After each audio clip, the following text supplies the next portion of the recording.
2 juillet, Saint Martinien, c'est le saint des gardiens de prison. C'est un personnage qu'on trouve dans les Actes des Apôtres, qui est le livre après les évangiles. Les évangiles racontent la vie de Jésus. Après, il y a les Actes des Apôtres qui racontent comment les apôtres ont évangélisé tout le bassin méditerranéen. Et il y a un épisode où il y a Paul, le Saint Paul, Paul et Silas, son compagnon, qui sont mis en prison. Parce qu'évidemment, quand vous annoncez la bonne nouvelle, on vous casse la gueule et on vous fout en prison. Les gens sentent bien que ça va pas très bien avec l'Empire romain, en fait, toutes ces histoires-là. C'est pas trop raccord avec les structures de pouvoir en place. Du coup, on les met en prison. Et il y a un geôlier qui est là. C'est pas dit qu'il s'appelle Martinien dans le texte. C'est plus tard dans la tradition on lui a rajouté un prénom. Les gens sentaient que un prénom était nécessaire finalement. Donc Paul et Silas sont en prison. Ils ont une espèce de planchette de bois qui immobilise leurs mains et leurs pieds, n'est-ce pas? C'est ça, des blocs de bois.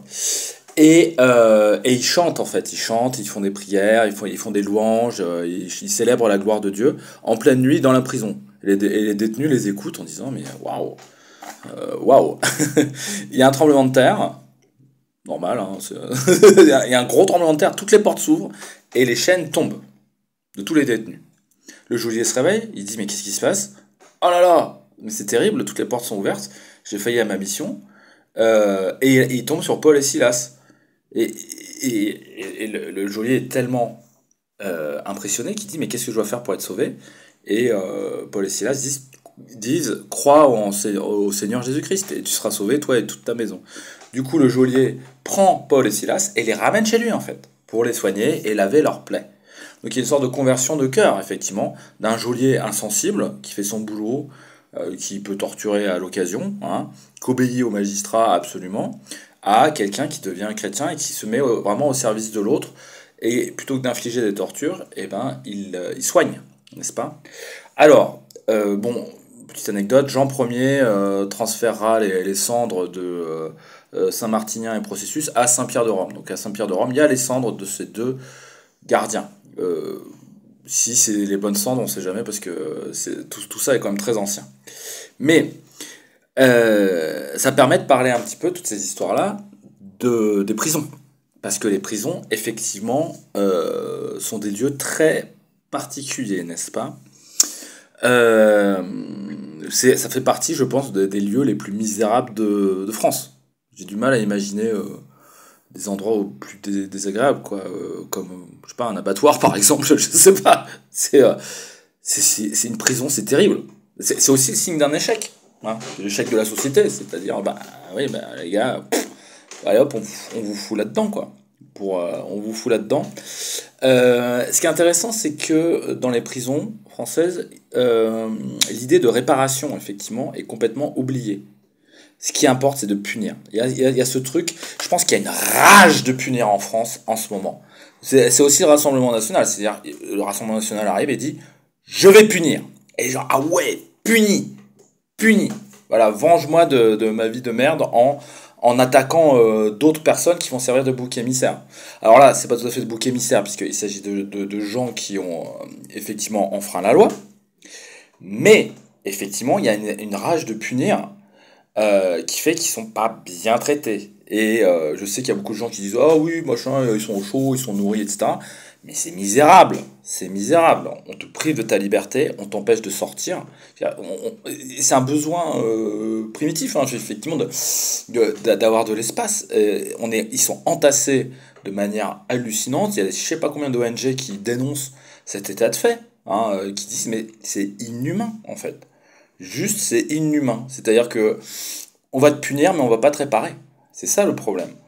Et j'avais jeté un coup d'œil aux 56 pages là, le rapport fait 56 pages, mais j'ai lu une page ou deux de Dominique Simoneau sur le rapport qu'elle avait fait là. Je crois que c'est son rôle, c'est rapporteuse des prisons en France, un truc comme ça, dans des lieux de privation de liberté, comme on dit. Elle a fait un rapport de 56 pages, j'ai lu 2 pages, mais j'avais tellement envie de me flinguer en fait. J'ai lu le truc, mais l'État broie les gens en fait. C'est un truc, mais ils se font mais broyer, quoi. Il n'y a aucune idée de réparation. Ok, on punit. Super. Mais il y a, on les casse, en fait.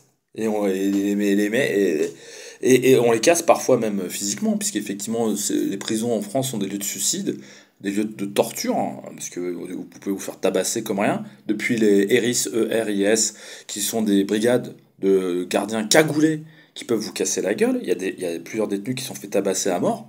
Hein, et c'est un des lieux de non-droit, effectivement. Vous dépendez entièrement du bon vouloir de l'autorité pénitentiaire. Voilà, c'est dénoncé dans les ONG.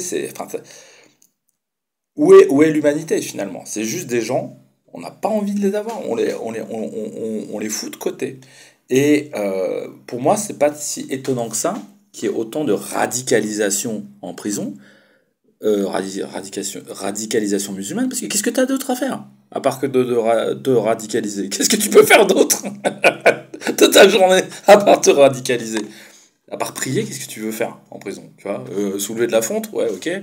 Puis après, que tu fais quoi? Tu regardes la télé, je sais pas. Enfin, c'est des déserts en fait. C'est des déserts, mais surpeuplés où tu peux pas marcher, quoi. Tellement, voilà. Donc, et il y a cette rage de punir qui est pas du tout quelque chose de correct. J'avais vu évidemment le film là, j'irai voir. Non, je n'oublierai jamais vos visages, c'est ça? Oui.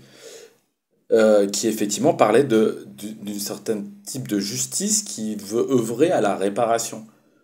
Parce que punir simplement, ça suffit pas. On sent bien. Ah oui. Après, c'est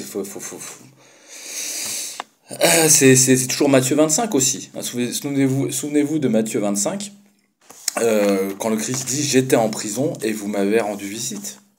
Et c'est ce truc-là, j'étais un étranger, vous m'avez accueilli, j'étais en prison, vous m'avez rendu visite, j'étais assoiffé, vous m'avez donné à boire.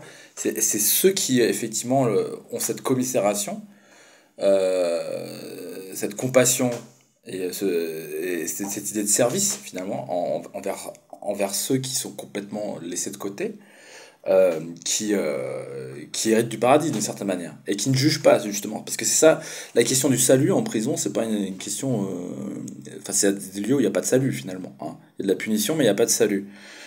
N'oublions pas la fraternité humaine et arrêtons de voir l'autre comme quelqu'un qui est moins qu'humain. Et c'est pour ça que c'est voilà, c'est le sein des gardiens de prison. Il faudrait que je regarde si c'est pas le sein des prisonniers aussi, parce que ça va, à mon avis, ça va ensemble. C'est-à-dire que on a deux catégories de population qui sont enfermées ensemble et qui se regardent comme ça. Bon. Bon, je vais pas me lancer dans le sujet trop des prisons, mais honnêtement, allez, si vous ne croyez pas toutes ces histoires-là, machin, vous dites oui, machin, oui, il faut une poigne ferme, etc., machin, pour écraser la délinquance, machin truc. Allez lire le